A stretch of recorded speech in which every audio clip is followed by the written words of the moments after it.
Why did you do it? Well, I felt it was an opportunity to buy a business that is going to be around for 100 or 200 years.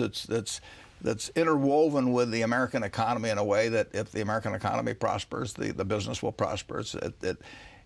It is the most efficient way of moving goods in the country. It's the most environmentally friendly way of moving goods, and both those things are going to be very important. But the biggest thing is the United States is going to do well. I mean, we can't move the railroad to China or India. At least I haven't figured out how to do that. So it it's a little like the Rivers of that song about New York. We have to make it here, or we can't make it anywhere. Well, Frank Sinatra.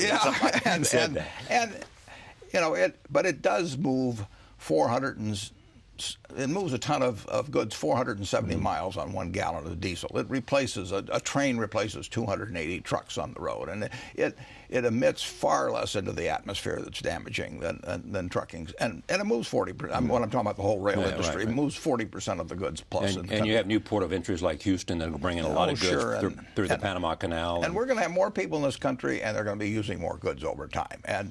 And sure, there's a bad year from time to time. And in the next 100 years, there'll probably be 15 bad years, and I don't know what order they'll appear. But I also know the railroads will be essential to the country. Now, when you called Charlie Munger and said, I'm thinking about this, did he say, right on, Warren, or did he say, how about this? Well, if Charlie said right on, Warren, I figured I had the wrong number. No, I mean, that would be the wrong number. It's not the likely response. That might be my wife or but Charlie gave a kind of a low-level grumble, and that is real endorsement from Charlie.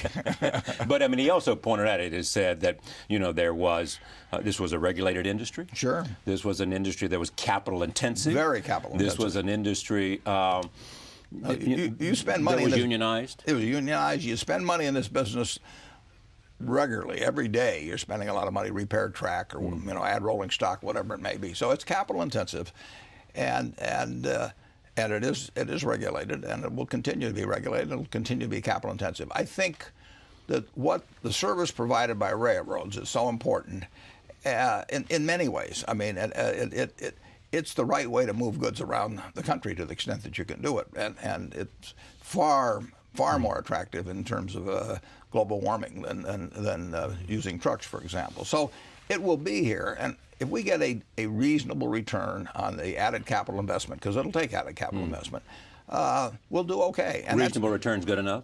Reasonable return's good enough, Charlie. I mean, 50 years ago I was looking for spectacular returns, but I can't get them. I mean, we have $8 or $10 billion to invest every year, and we're in the utility business, and it's the same thing there. I mean, when we build electric generation or something of the sort, we shouldn't expect a spectacular return. We're building things that are essential to society, and people need our services. They really don't have any choice in the case of the electric utilities, for example, and sometimes in case of rail. And we should get a decent return on that. I mean, it's enough to encourage us to keep putting money into the business, but we're not entitled to spectacular returns. You carry coal.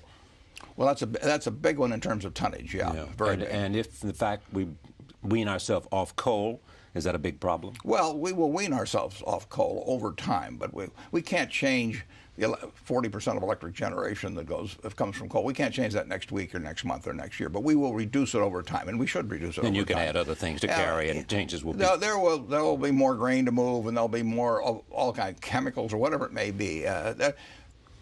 There will be more things moving around this country 10 or 20 or 30 years from now. Knowing your idea about moats, is it a pleasing idea that no one is likely to get into the railroad business? Well, if they wanted to reproduce the Burlington Northern Santa Fe, it might take $100 billion or so, and and 100 billion years. They'd have to be a real sport. Yeah. And they also are modernized today, are they not? Enormously, enormously. The railroads, take a railroad like BNSF, they're moving far more ton miles of product with less in the way of people, less in the way of fuel. Railroads have become far more efficient over the years. There were 1.5 million people employed in the rail industry after World War II. Now there are about less than 200,000 in the United States, and they're moving far more goods. So it's really become efficient. You watch those 130-unit trains double stacked. You had other railroad companies in your portfolio. Right. You're selling them? I've already sold them. Yeah, I've done that just to facilitate the transaction. I think they're good investments, but I would have held them if this hadn't happened. When you look at the future, there's also the argument made that this is something that goes with your philosophy today. Get out of cash and get into assets, because we don't know what's going to happen to the dollar. Well, cash is always a bad investment. Yes. I mean, when people said cash is king a year ago, I mean, that's crazy. I mean, cash wasn't producing anything, and it was sure to go down in value over time. On the other hand, you always want to be sure you have enough. I mean, it's like oxygen. You want to be sure it's around, but you don't need to have excessive amounts of it around. And cash, we will always have enough cash around. But anytime we have surplus cash around, I'm unhappy. I mean, I would much rather have good businesses than cash. And we found a chance in the last year, thereabouts, to deploy. We came in with something over $40 billion in cash, and we've got about $20 billion now, and we've had some earnings. So we put a lot of cash to work, and I like that. No, I'd much rather own a good business than have cash.